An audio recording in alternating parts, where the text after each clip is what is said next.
teninao ka nohaniko, hitako ny teninao ka nohaniko. Famerenana ny lesona sekoly sabata ho an'ny lehibe arahinao eto amin'ny Hope Fire Radio miaraka amin'ny imprimerie adventiste.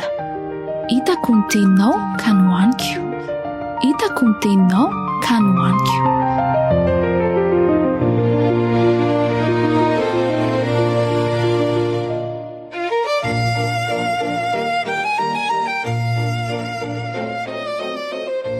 Amin'ny foravoravo sy fiainao faliana no iarabanay ianareo rehetra mpiain'ny Hope Fire Radio indray ankehitriny. Tonga amin'ny lesona 10 amin'ity telovolana faharoa ity isika.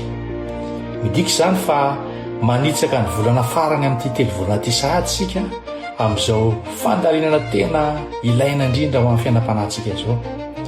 Ny lohatenin'ny lesona 10 dia hoe fibebahana sy fambelan-keloka. Ary mbola ao anatin'ilay lohahevitra lehibe hoe mitombo amin'ny fifandraisana amin'Andriamanitra hatrany isika. Ny avanareo mpanomponareo Dr Jean-Jacques Andriamparana no manotra ny taridalana izay rahantsika mamerina indray eto anio. Mialohan'ny anomboantsika izany ara dia andeha hiara hivavaka isika.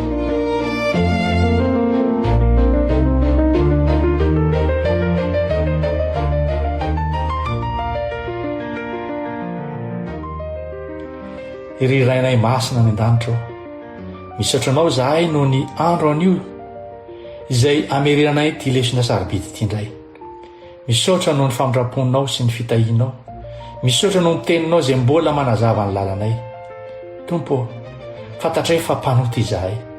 Fantatrao ny fahalemenay, ny tolona lalovanay, koa amin'izao ianaranay ny momba ny fibebahana sy famelan-keloka izao dia engany ny fananao masina hatrany no hiteny amin'ny fonay. Omeo anay ny fahatsapana lalina ny mampanotanay. Esory ny firehareana, esory ny fitiavatena, meo fo mibebaka marina izahay. Aoka tompo ny teninao anovanay ka andray fanapahan-kevitra anakaiky anao bebe koa izahay, anomana anay ho amin'ny fiavian'i Jesosy fandrony. Tao manokana ary tompo ty mpiara-mianatra amiko eto izay mihaino ny Hope Fire Radio ankehitriny. Ianao any ambomba ny fiainany manontolo isanandro isanandro ary hitombo amin'ny fifandraisana aminao koa ny izy. Fatononana zao vavaka zao noho ny amin'ny anaran'i Jesosy. Amen.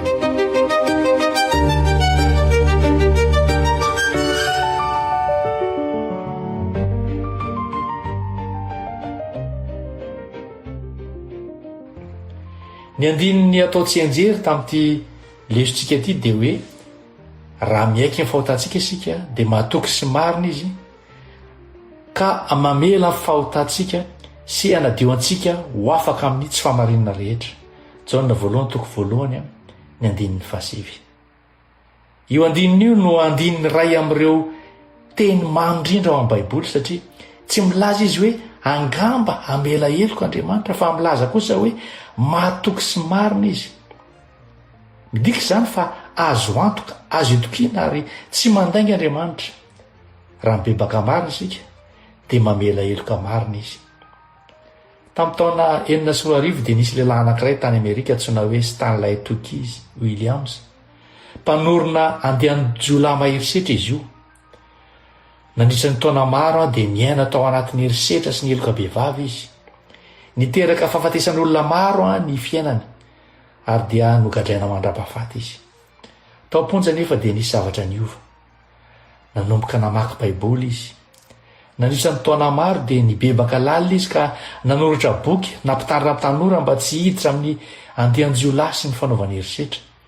Ary maro ireo gadra sy ny tanora izay niova noho ny fijoroan'ny vavolombelona. Na dia tsy nesorina taminy aza ny saziny teto tany dia nisy zavatra lehibe kosa nitranga tao anatin'ny fiainany. Niova ny fony, nibebaka izy, nahita famelan-keloka sy fiadanana tao amin'ny Kristy izy. Ary izany indrindra ry mpiara-mianatra malala no afatra lehibe amin'ny lesona ity. Mety ho ratsy ny lasanao, mety ho lalina ny otanao, fa mbola lalina lavitra anao izany ny famindrapon'Andriamanitra. Ny olana lehibe indrindra eto amin'izao tontolo izao dia tsy ny ady, tsy ny aretina, tsy ny fahantrana, fa ny olana lehibe indrindra dia ny ota. Ary ny vahaolana lehibe indrindra amin'izany dia ny fibebahana marina sy ny famelan-keloka ao amin'ny Kristy Jesosy. Milaza mazava ny Baiboly fa samy efa nanota izy rehetra ka tsy manana voninahitra avy amin'Andriamanitra. Romana toko fatelo andiny fatelo ambyroapolo ary lazany soratra masina koa fa tsy vitantsika samyrery ny misoroka na manaisitra ny ota kanefa Andriamanitra kosa dia volona ny amela ny fahotantsika. Tsy misy ota lehibe loatra ka tsy voavelany, tsy misy fahotana matsiravina loatra ka tsy ahafahany mamindra fo, fa misy fetripetra kosa nefany dia ny fibebahana izany. Amin'ny teny ity tsika dia tsy ho zaraintsika mitambatambatra ho fizarana telo araka ny mahazatra antsika ny lesona fa anaraka ny fizotra ny lesona isan'andro sika, fa omentsika aloha hevitra ireo lesona ireo. Fizarana voalohany dia omentsika aloha hevitra hoe ny fanemorana ny fibebahana, ianarantsika amin'ny lesona Alahady izay. Ny fizarana faharoa dia omentsika aloha hevitra hoe ny antso ho amin'ny fibebahana, ianarantsika amin'ny lesona Alatsinainy izay. Ny fizarana fahatelo dia ho resahantsika hoe ny tena fibebahana marina, ary ho resahantsika amin'ny lesona Talata izay. Ny fizarana fahaefatra dia hoe ny fahasoava amin'ny famelan-keloka, ary ianarantsika amin'ny lesona Alarobia izay. Ary ny fizarana fahadimy farany ny fitafian'ny famelan-keloka ianarantsika ao amin'ny lesona Alakamisy izay. Izay no tompo maso amin'ny ankapobeny momba ny fandanianantsika amin'ny teny ity. Eny ary fa mandeha ny fotoana, hiditra vetrany amin'ny fizarana voalohantsika.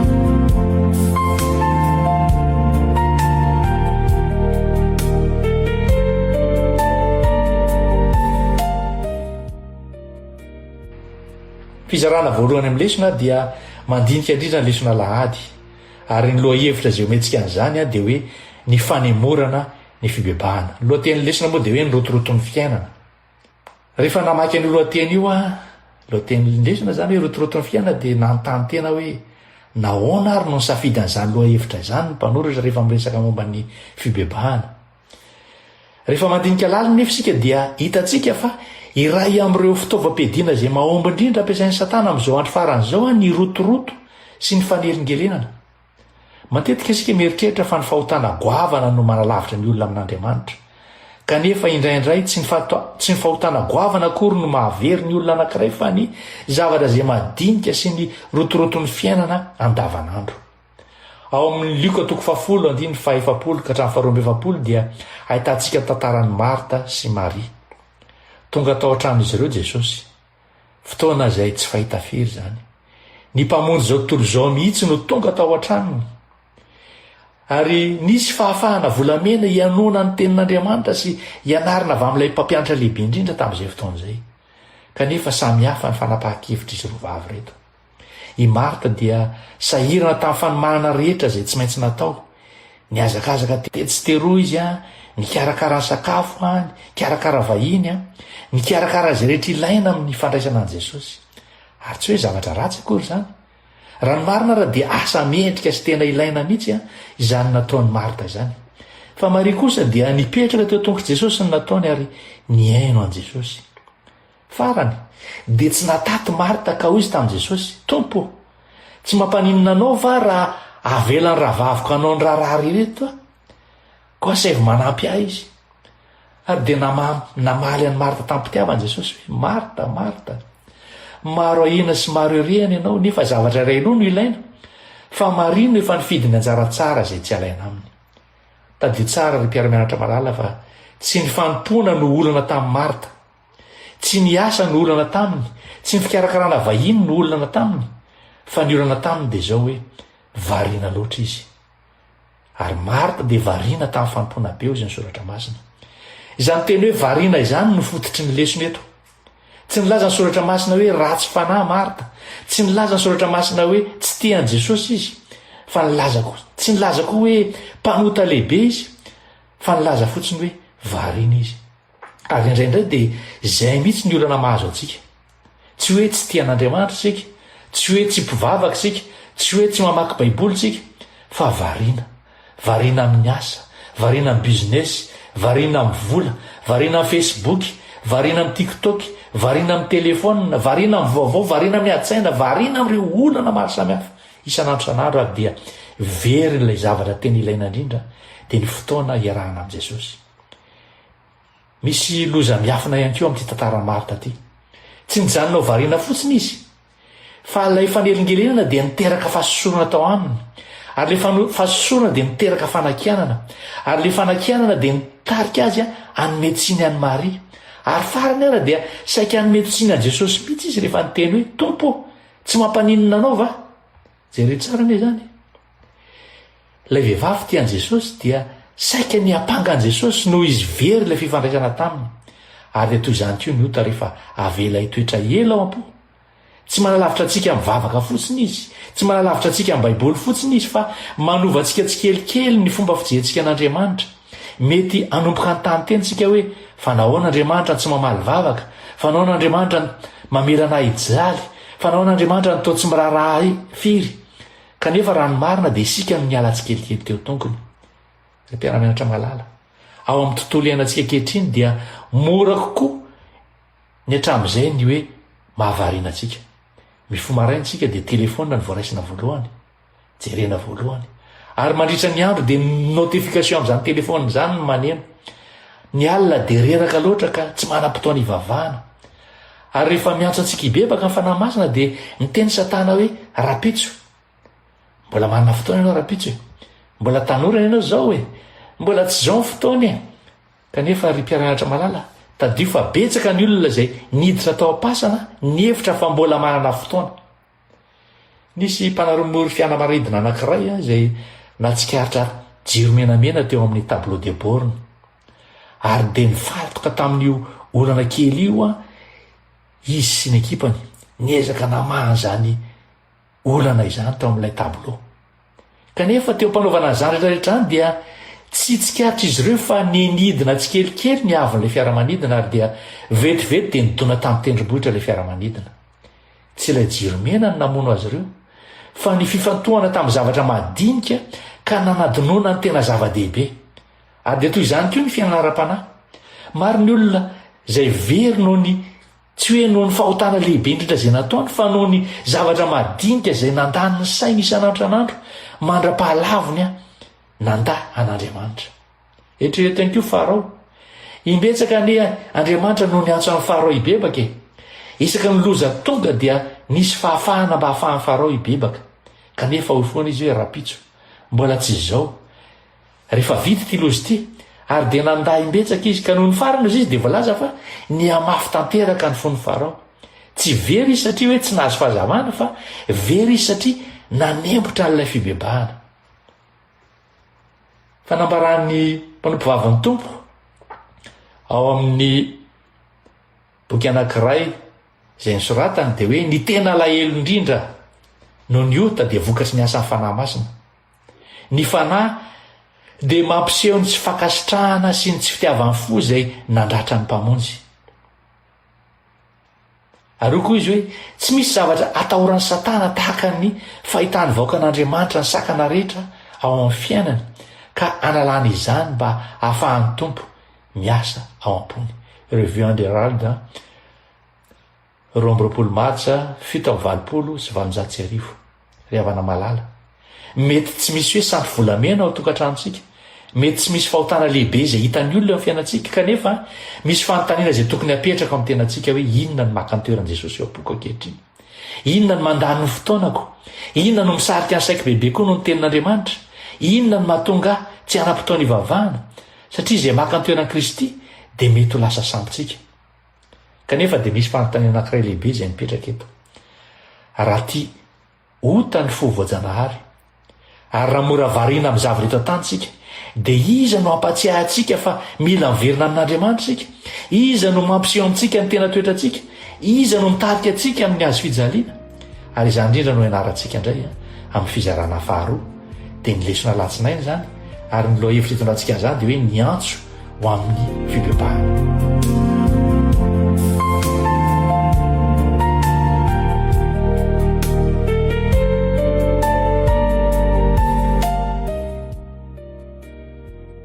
lesona anatin'ny olona isana latsinainy iny dia miresaka ny hoe fotoana fanahy masina ao amin'ny jaona 1:19 dia zao ny voalaza hoe ary raha tonga izy dia ampiaika izao tontolo izao ny fahotana ny fahamarinana ary ny fitsarana ry havana malala rehefa avy nandinika ilay fanemorana fibebahana isika tamin'ilay fizarana teo aloha teo dia tonga ilay fanontaniana anankiray lehibe indray eto hoe raha latsaka lalina ao anatin'ny ota zany ny olona anankiray dia iza no afaka mamerina azy hiverina amin'Andriamanitra pastera ve ny ray aman-dreniny ve ny fiangonana ve ny lalàna ve ny baiboly dia mampianatra antsika fa ny fanahy masina rery any a zay miasa ao am-pon'ny olona no afaka hitondrana azy a hitarika azy eo amin'ny fibebahana. Matetika isika mieritreritra fa ny fibebahana dia fanapa-kevitra ataontsika samyrery. Marina fa isika no manapa-kevitra ny farany saingy talohan'izany fanapa-kevitra zany dia efa niasa tao am-pontsika ny fanahy masina. Hoy Jesosy eo amin'ny Jaona 1:7 hoe fa izao milaza ny marina aminareo mahatsara anareo ny fialako ary raha tsy ala aho dia tsy avy aminareo ny mpananatra fa raha andeha aho dia irahako aminareo izy. Talohan'ny niakaran'i Jesosy tany an-danitra dia nampanantena izy fa andefa ny fanahy masina. Ary rehefa nomena voninahitra Kristy tany an-danitra, rehefa nekeny ray ny sorona nataony tao Kalvari dia nidina tamin'ny andro Pentekosta ny fanahy masina. Azontsika jerena ny Jaona 7 ny 9:30.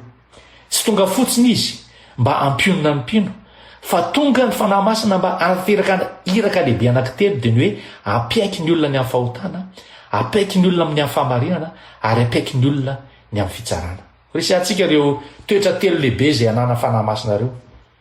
Apaiky ny olona amin'ny fahotana, ny amin'ny ota satria izy manao tsy mino ahy izy. Ny asa voalohany izay ataon'ny fanahy masina zany dia ny mampiseho antsika ny tena toetrantsika. Talohan'ny asan'ny fanahy masina dia mahita ajotsonina amin'ny olona atsika. Hitantsika foana rehefa ajotson'ny olona reny. Fa rehefa miasa kosa ny fanahy masina dia manomboka hitantsika ny tenantsika. Ary tahaka ny Isaia, rehefa nahita voninahitr'Andriamanitra izy dia tsy niteny hoe loza ho an'ny firenena, ny teny hoe loza ho an'ireo mpanota fa izy lozako. Nataony taminy zany ary zay le asan'ny fanahy masina. Mampiseho ny amafin'ny ota, mampiseho ny vokatr'ilay ota ary mampiseho toe-po miafina ao ambadik'ilay ota. Mety tsy nahita olana tamin'ny fahatezeratsika isika taloha, mety tsy nahita olana tamin'ny friariatsika isika, mety tsy nahita olana tamin'ny fitiavan-tenantsika, fa rehefa miasa ny fanahy masina dia manomboka mahita tsika fa tsy fahadisoana madinika ireo fa tena ratra zay nateraky ny ota ao am-po. Matetika rehefa misy olona marary mafy dia tsy dia fantatra izy ireo akory zany. Matetika tsara ny fiainany, miasa tsara izy, mbola afaka mihinana tsara, fa rehefa manao scanner kosa dia hita tampoka fa misy aretina ao anatiny ao. Dia tardio fa tsy ny scanner no namorona le aretina fa le aretina dia efa atao. Fa naseho ny scanner fotsiny ny fisin'izany aretina zany. Dia toy izany koa ny fanahy masina. Tsy ny fanahy masina no mamorona ny ota ao anatsika fa izy no mampiseho an'ilay ota izay ao anatsika. Zao ny fanambarany madamo eto ihany koa hoe ny tena lahelo lehibe noho ny ota dia vokatry ny asan'ny fanahy masina. Ny fanahy masina dia mampiseho ny tsy fankasitrahana sy ny tsy fitiavany fo izay nandratra ny mpamonjy ka nitondra antsika mpanentinenana eo potitry ny asovijaliana. Ravana malala raha mbola mahatsapa ota ianao dia famantarana izany fa miasa ao am-ponao ny fanahy masina. Ny toetra faharoa izay anana fanahy masina koa dia ny apaiky ny olona amin'ny fahamarinana. Hoy Jesosy hoe ny amin'ny fahamarinana satria makany amin'ny ray aho. Tsy hoe mampiseho fahotantsika fotsiny fanahy masina fa raha izay ihany manko ny ataony dia ho kivitsika. Fa rehefa avy mampiseho fahotantsika izy dia mampiseho ny mpamonjy, mampiseho an'i Jesosy ilay fahamarinana. Ny fitsanganan'i Kristy tamin'ny maty sy ny fiakarany an-danitra dia porofo fa nekeny ray ilay sorona izay nataon'i Jesosy. Voaporofo zany fa marina izy, voaporofo fa tsy meloka izy, voaporofo fa izy marina tokoa ny Mesia. Ary ny fanahy masina dia mampiseho zavatra anankiray tena lehibe. Satria tsy ao amintsika ilay fahamarinana, tsy ao amin'ny asa tsara, tsy ao amin'ny fanetrehana ny fiangonana, na ao amin'ny fitandremantsika ny lalàna, na ao amin'ny fitandremantsika ny sabata, fa ao amin'ny Kristy irery ihany. Toy ny olona anankiray izay rendrika anaty rano, tsy mila boky momba filomanosana izy, tsy mila torohevitra lava, tsy mila fitsipika vaovao fa mila mpamonjy. Ary rehefa tonga ilay mpamonjy dia tsy niteny hoe vonjeo ny tenanao, fa ilay mpamonjy mihitsy no misintona azy hiala vao anaty rano. Ary dia toy izany no ataon'i Jesosy amintsika. Ny fahamarinan'Andriamanitra dia hita tanteraka amin'i Kristy ary dia mandray izany fahamarinana izany isika rehefa mandray azy. Ny asa fahatelo izay ataon'ny fanahy masina dia ny apaiky ny olona ny amin'ny fitsarana. Ny amin'ny fitsarana hoy izy Jesosy satria ny anjina an'izao tontolo izao dia efa voatsara. Eto dia tonga ao vaovao mahafaly indrindra isika, efa voatsara Satana. Tsy mbola tanteraka ny famongorana azy nefany fa efa voafatra kosa ny fiafarana. Tao Kalvari no nitranga ny fandresena lehibe indrindra teo amin'ny tantaran'izao rehetra izao. Rehefa niteny Jesosy hoe vita dia resy tanteraka Satana. tapaka ny heriny ary de voambara ny didi-pitsarana ary zany mahatonga kristianina afaka miaina mpatokiana eny misy le fitsarana fa tsy matahotra izany zanak'andriamanitra satria ao am Kristy voafina ao Kristy izy rehefa nandray ny fahafatesany Kristy de nambara teo anatrehan'izao tontolo zao ny tena toetrany Satana averina ny mandeha rehefa nandray ny fahafatesany Kristy de nambara teo anatrehan'izao rehetra zao ny tena toetrany Satana ary napetraka teo amin'ny toerany ny fanjakana noho izany rehefa namalala ny antso amin'ny fibebahana zany de tsy avy amin'ny olona fa avy amin'ny fanahy masina izy no mampiseho antsika ny ota izy no mitarika antsika eo am' Jesosy ary izy no mampafantatra antsika fa efa resy Satana ary rehefa mamaly an'izany antso zany tsika dia tanteraka eo amintsika le tenin'ny Osiamana hoe andeha hiverina am' Jehovah sika fa izy no namiravira ary izy ihany no asitrona antsika izany antso zany no ataon'ny fanahy masina antsika tsiraray avy an'io miverena am' Jehovah kanefa misy fanontaniana anankiray lehibe izay mipetraka de zao hoe inona no ataontsika rehefa mahatsapa amin'ny fahotantsika isika moa ve ny alahelo noho ny ota de efa fibebahana zay moa ve ny fanenenana de efa ampy hitondra famonjena ary zany indrindra no ianarantsika amin'ny fizarana manaraka indray zay andiniantsika ny tena fibebahana le fibebahana zay mitondra amin'ny fiainana sy lay antsony petera hoe andro famerim-belomana avy amin'ny fanatrehan'ny tompo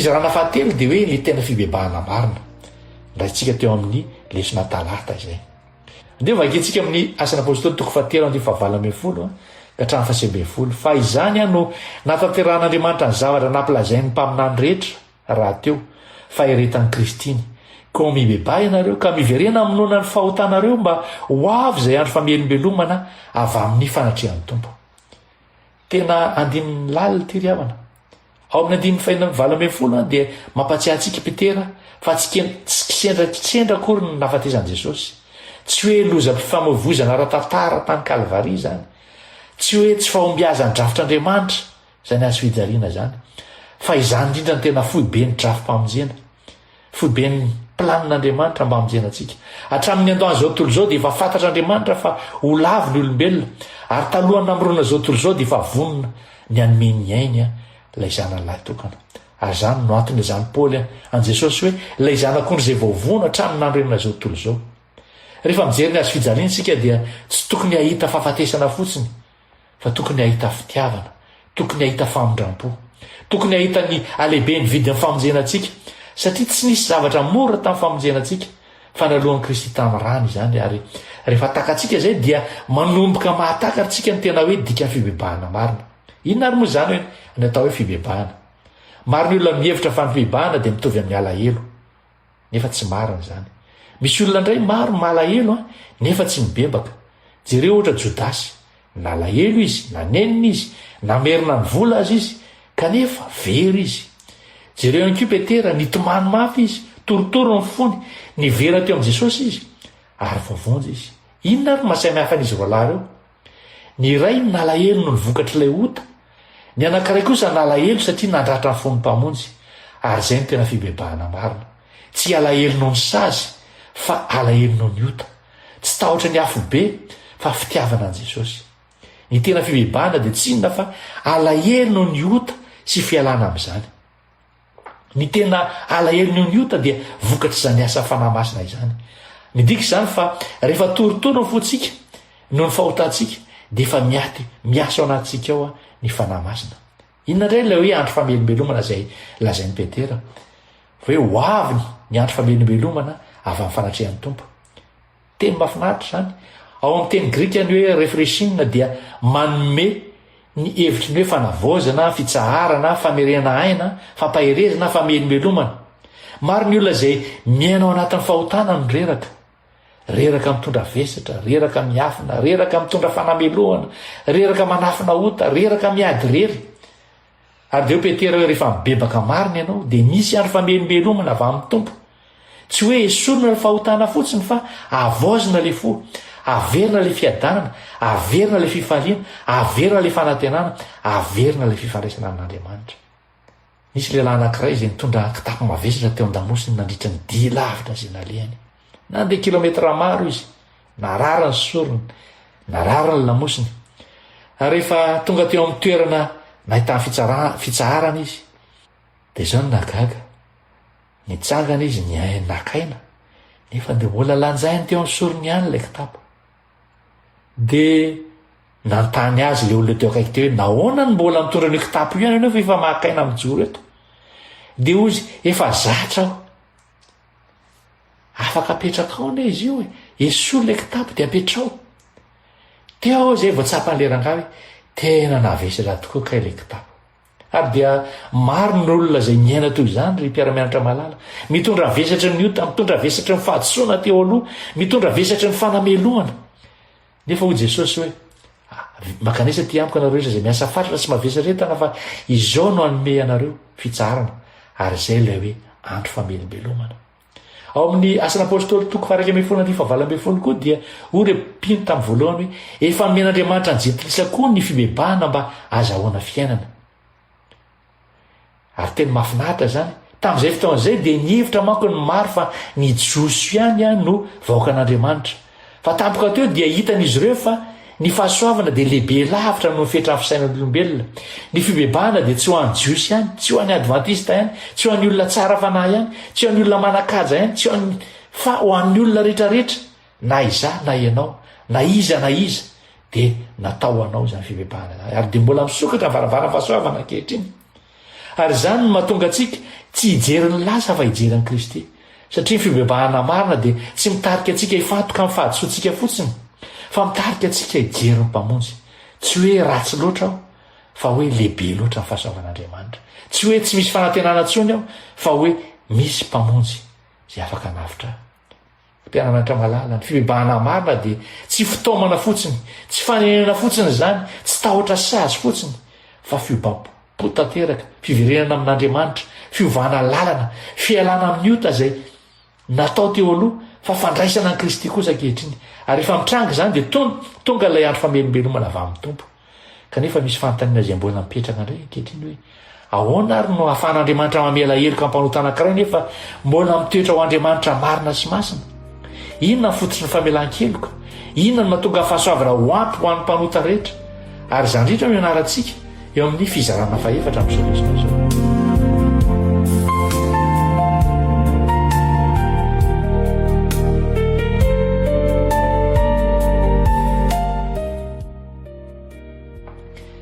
Dia ny lesona larobia zany hoe ny fahasoavana famelan-keloka. Anatin'izany lesona izany moa lohaten'ilay izy dia hoe fahasoavana ampy tsara. Ny toetra n'Andriamanitra ny fototsy ny famelan-keloka. Ao amin'ny Exodosy toko 4:13 no ahitantsika ny ray amin'ireo fanambarana lehibe indrindra momba ny toetra n'Andriamanitra ao amin'ny baiboly manontolo. Tsaroantsika angamba ny zavatra nitranga. Voavy nanao ilay ombilakely volamena zanak'Israely. Voavy nandika mivantana ny fanekena tamin'Andriamanitra izy ireo. Voavy mivadika tamin'ilay Andriamanitra izay namonjy azy avy tany Egipta. Ary no ny fahatezerany masa dia novakian'i Mosesy ireo takela-bato misy ny didy 10. Raha ny fomba fisainan'ny olombelona dia tokony hoe tapitra teo ilay fifandraisana. Tokony ho very ny Israely, tokony ho foana ilay fanekena. Nefa tsy izay no nitranga. Nasain'Andriamanitra niakatra indray tany Sinay Mosesy. Ary nasaina nanao takela-bato vaovao izy ary nentiny niakatra tany zany. Ary rehefa nandalo teo alohan'i Mosesy Andriamanitra dia tsy hoe nanambara voalohan'ny heriny izy, tsy ny fahefany no nambarany, tsy ny fitsarany no nambarany fa ny toetrany. Dia hoy izy hoe Jehova, Jehova, Andriamanitra mamindra fo sy miantra, maro-po sy be famindrapo sy ny fahamarinana, mitahery famindrapo ny olona rivo mandimby, mamela heloka sy fahadisoana ary ota. Ravana malala, tena mampihetsi-po izany teny zany. Rehefa te ampafatotra ny tenany Andriamanitra dia tsy milaza hoe izao ny mpamorona na hoe izao ny mahery indrindra fa milaza hoe izao no Andriamanitra mamindra fo. Ary io ny porofo, io no fo ny filazantsara, io ny fo ny famonjena, io no antony izay mbola nanantsika fanantenana ankehitriny. Satria mamela heloka Andriamanitra tsy noho izy tsika hoe miendrika fa noho izy tsara. Eritrereto ny olona anankiray izay manana zanaka laza nandany tokantranony, toy ilay zanaka dala zany. Nalain'ilay zanaka ny lovany laniny tamin'ny fiainany ratsy zany rehetrarehetra zany ary dia nanimba ny fiainana izy, nandany ny fananany rehetra ary no ny farany dia miverina tao an-trano izy feno henatra soalitaona. Kanefa inona nataon'ilay ray? Tsy hoe niazakazaka nitondra lisitry ny fahadisoany ny ray, tsy hoe nitaky famonerana izy, tsy nanontany izy hoe mendrika ve ianao fa inona ny nataony niazakazaka izy dia namihana azy. Izay ny fon'Andriamanitra, izay ny fahasoavan'Andriamanitra, izay no hitantsika amin'io Exodosy 7:3 io. Etsika dia anatin'ny lesona nyresaka ny amin'ny fahadisoany Jona. Mba ampianarantsika bebe komba ny fahasoavana dia entin'ny lesona amin'ny bokin'ny Jona tsika. Fatantsika tsara ny tantaran'i Jona. Nalefa n'Andriamanitra tany Ninive Jona. Tanàna ratsy fanahy izy io izy, tanàna feno herisetra, tanàna feno faratsiana. Ary ny hafatra izay nampitarainan'i Jona dia izao hoe afaka 40 andro dia ho voaravana Ninive. Fa rehefa reny Ninive kosa ilay hafatra dia nibebaka izy ireo. Ny fahadianina izy ireo, ny tomany, ny verina tamin'Andriamanitra izy ireo. Ary vokatr'izay dia izao nanenon'Andriamanitra ary tsy noravan'Andriamanitra ilay tanàna. Kanefa ilay olona izay tokony ho faly indrindra eto dia lasa tezitra indray. Tsy izy izany fa Jona. Ary dia nivavaka izy hoe fantatro fa Andriamanitra mamindra fo sy miantra ianao. Mahagaga mihitsy izany nivavaka Jona zany. Fantatro Jona tsara ilay teolojia momba an'Andriamanitra. Fantany tsara ny toetra an'Andriamanitra. Fantany tsara ny famindrapon'Andriamanitra. Fa tsy nety taminy izany rehefa ny fahavalony nazy famelan-keloka. Rehaba malala sao dia misy Jona miafina koa ny anatintsika any. Tianao ve ny famelan-keloka rehefa ianao ny diso? Tianao ve le fahasoavana rehefa ianao ny mila azy? Tianao ve le famindrapo rehefa ianao ny lavo? Fa ahoana kosa rehefa olona izay nandratra anao, na olona izay nahatezitra anao, na olona izay nampijaly anao, na olona izay nanaratsy anao, na olona izay namitaka anao, mbola tianao azo famindrapona izy ireny? Ary eto indrindra no ahitana fa lehibe lavitra noho ny saintsika ny fahasoavan'Andriamanitra. Tsy misy zavatra mahatery an'Andriamanitra tsy hamela antsika, tsy hamela ny helotsika. Ary tena zava-dehibe izany hevitra izany. Indraindray tsika dia mieritreritra fa hoe noho ny vavaka ataontsika, na hoe noho ny fanompona izay ataontsika, na hoe noho ny famendrehantsika no natonga n'Andriamanitra ho tery hamela antsika, na hoe noho ny fahatsarantsika. Tsy izany. Tsy marina izany. Tsy misy asa tsara izay ataontsika mihitsy, tsy misy hoe vola, tsy misy fanompona ampy. Fa ny famelan-keloka dia fanomezana avy amin'ny fahasoavana avy amin'Andriamanitra. Mamela antsika izy satria tsara, be fitiavana, be famindrapo. Ny fototry ny fanantenan'ny mpanota dia ny fahasoavan'Andriamanitra izay tsy voavidy izay aseho amin'ny alalan'i Kristy. Tsy noho ny famendrehan'ny olona no hitiavan'Andriamanitra azy fa no izy hitany ao amin'ny Kristy. Raha misy toerana anankiray izay ahitantsika ny alalan'ny famelan-keloka dia Kalvari izany. Hoy Jesosy teo amin'ny hazo fijaliana hoe raiko mamela ny elony fa tsy fantany izay ataony. Tadidy tsara anie. Reo olona rehetrarehetra ireo no namely azy. Reo olona rehetrarehetra ireo no nandatsy azy. Reo olona ireo no naneso azy. Reo no namantsika tamin'ny hazo fijaliana. Kanefa tsy mivavaka hanozina azy ireo Jesosy, fa mivavaka mba hamelana azy ireo. Ary reo olona ireo tsy nangataka izany famelan-keloka izany akory azy. Izany natao hoe fahasoavana. Izao voalaza ny Paoly hoe fa Andriamanitra dia mampiseho ny fitiavana antsika fa fony mbola mpanota azy sika dia maty hamonjy antsika Kristy. Tsy niandra antsika ho tsara Andriamanitra, tsy niandra antsika hoe lavorary, tsy niandra antsika hoe mendrika, fa fony mbola mpanota antsika eo izy araka voalazan'ny Romana 10:20 dia maty hamonjy antsika Kristy. Ary teo amin'izay nahabiaza niota no nioara ny fahasoavana be lavitra. Tena vaovao mahafaly izany. Midika izany fa tsy misy ota lehibe noho ny fahasoavan'Andriamanitra, tsy misy lasa ratsy loatra ka tsy afaka izay avotan'Andriamanitra, tsy misy fiainana simba loatra ka tsy afaka avozan'Andriamanitra. Nisy mpanao hosodoko anankiray nahita sary tranainy efa simbasimba, tena tsy ena tena, feno loto, feno tritritra le izy. Tsisy olona tia mihitsy izany, tsisy ilana azy tokony hoe hovidiana mihitsy izany. Fa rehefa nanaly ty mpanao hosodoko ty dia fantany fa misy lanjany be ty sary ty, ary dia nividiny le izy, dia nidioviny ary no avoziny. Ary rehefa vita dia lasa anisany anankiray amin'ireo lafo vidy indrindra. Ary dia toy izay koa ny fahitan'Andriamanitra antsika, olona tsisy ilana azy tsika, olona eny amin'ny fako, tokony harinany amin'ny fako ny fahasahaza antsika, olona feno faholotoana, fa Andriamanitra kosa mahita izay azo fahasoavana atao. Laza amin'ny Romana 5:13 fa hoe fahafatesana ny tambony io ary fiainana mandrakizay ny fanomezam-pahasoavana avy amin'Andriamanitra amin'ny Kristy Jesosy Tompontsika. Ny karaman'iota dia fahafatesana, ny famonjena kosa dia fanomezana, tsy vidiana, tsy azo amin'ny asa, tsy azo amin'ny famendrehana, fa omena maimaimpona amin'ny Jesosy Kristy. kanefa mbola misy fantany anankiray indray ty hoe raha vaovela heloka ary tsika dia inona no men'andriamanitra antsika mba hisolo ny fahalotony ota ary io lay akanjo izay omeny lanitra ary izay nidikan'ireo ny tafa famarinana Kristy ary izay indrindra no hidirantsika amin'ny fizarana farany amin'izao lesona izao fizarana fahadimy zany dia lesona lakamisy hoe lay akanjo lafindrindra.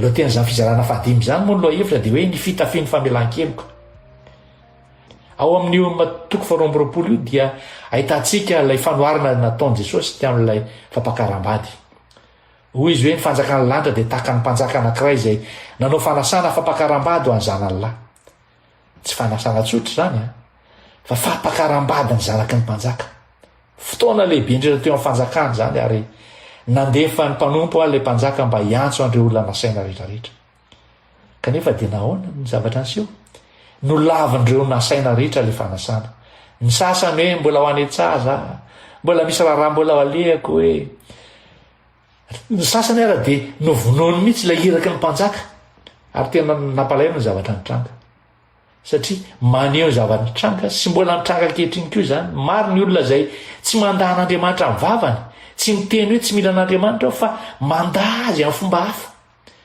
toy ny hoe mbola be asa aho toy ny hoe mbola be lehibe ny business mbola hatrehako toy ny hoe mbola manana fotoana any amin'ny anina ary dia tsy kelikely eo dia very ilay antso avy amin'Andriamanitra ary dia maro ry havana malala maro ry mpiara-mianatra malala no very satria tsy hoe nakahala an'Andriamanitra izy ireo tsy hoe nakahala an'Andriamanitra izy ireo fa satria tia zavatra hafa mihoatra noho izany rehefa no lavin'ireo nasaina ary ilay fanasana dia hoy ny mpanjaka hoe makanesa eny amin'ny arabe sy ny sakapana amin'ny-dalana ary zay rehetra hitanareo dia asao dia nivoaka ilay mpanompo ary dia nanangona ny mahantra ny manan-karena ny kilemaina ny manan-kaja ny tsy manan-kaja ny ratsy ny tsara ary dia feno ilay hofitrano ary tena izay ny sara filazantsara satria ny olona rehetra no antsoin'Andriamanitra tsy ny olona lavirary no antsoin'Andriamanitra tsy hoe ny olona mendrika no antsoin'Andriamanitra fa ny mpanota mba hibebaka zaso ianao zany sika rehetra zany ary izay no vaovao mahafaly indrindra amin'ny filazantsara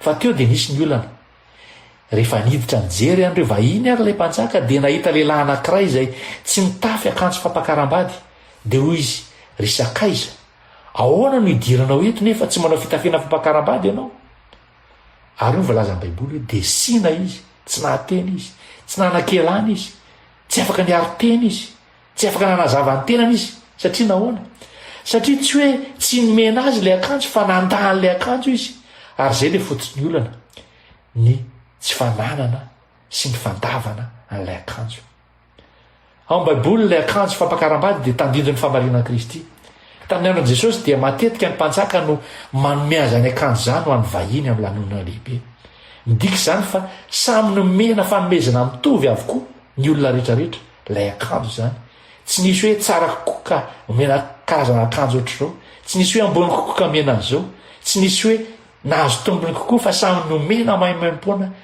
mitovy izy ireo ilay famarinana Kristy kanefa ty lehilahy ty dia nandà ilay fanomezana ary teto izany koa ny famonjena dia fanomezana famarinana Kristy dia fanomezana fiainana mandrakizay dia fanomezana fa tsy maintsy raisina ilay fanomezana ny famarinana Kristy dia tsy manarona ny fahalotoantsika mba hahafahantsika mitoetra ao anatin'izany fa manova antsika manadio antsika ary mamolavola antsika ho olom-baovao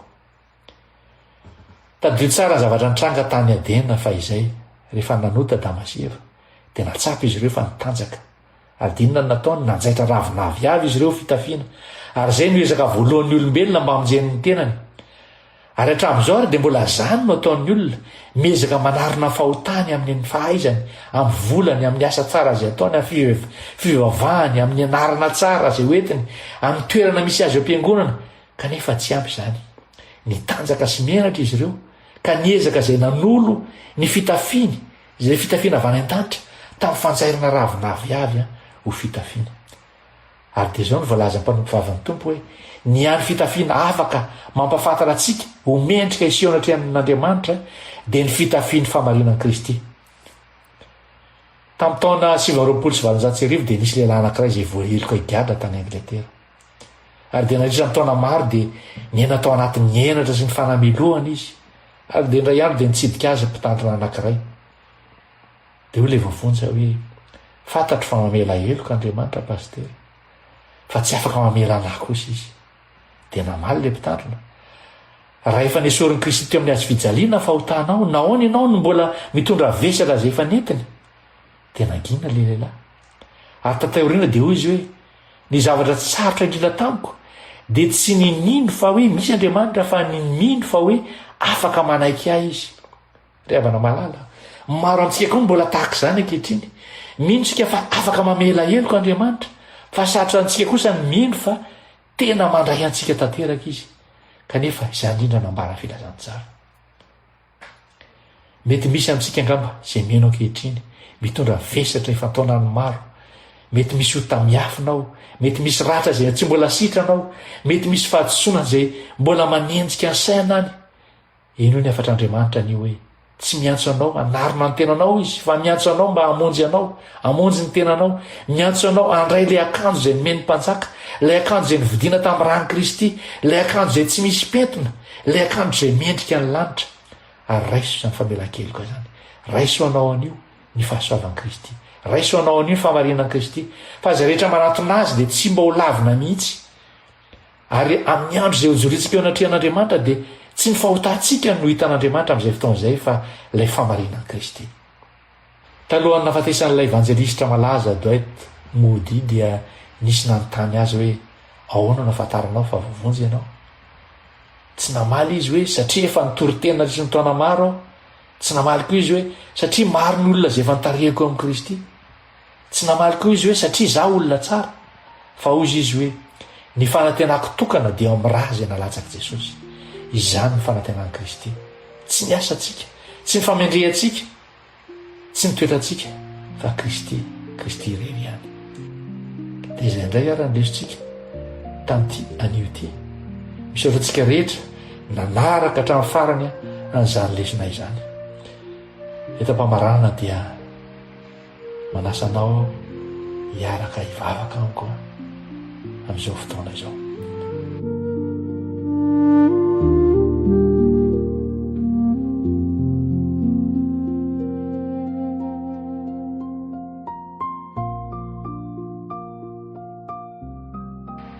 Raha inay masina be fitiavana any an-danitra, misaotra anao zahay no ny teninao, misaotra no ny lesona izay nampianarinao anay anio, misaotra no ny fanahy masina izay mbola miantso anay hibebaka, misaotra no famelan-keloka izay omeny Jesosy anay teo amin'ny hazofijaliana.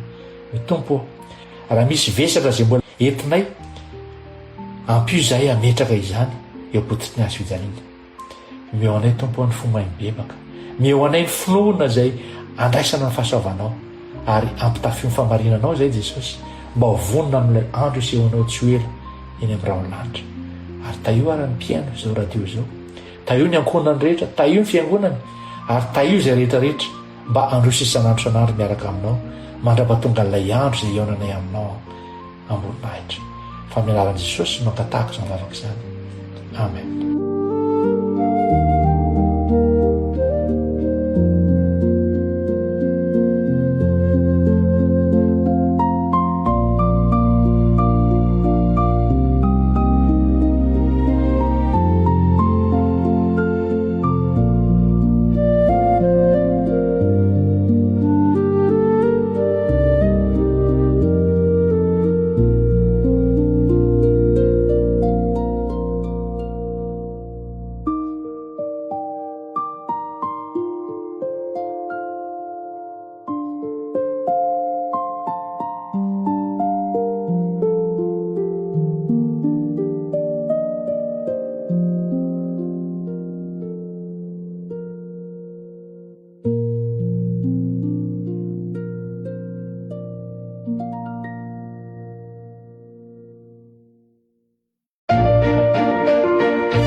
Hitako ny teninao ka nohaniko. Famerenana ny lesona sekoly sabata ho an'ny lehibe arahinao eto amin'ny Hope Fire Radio miaraka amin'ny Imprimerie Adventiste. hitako ny teninao ka nohaniko, hitako ny teninao ka nohaniko.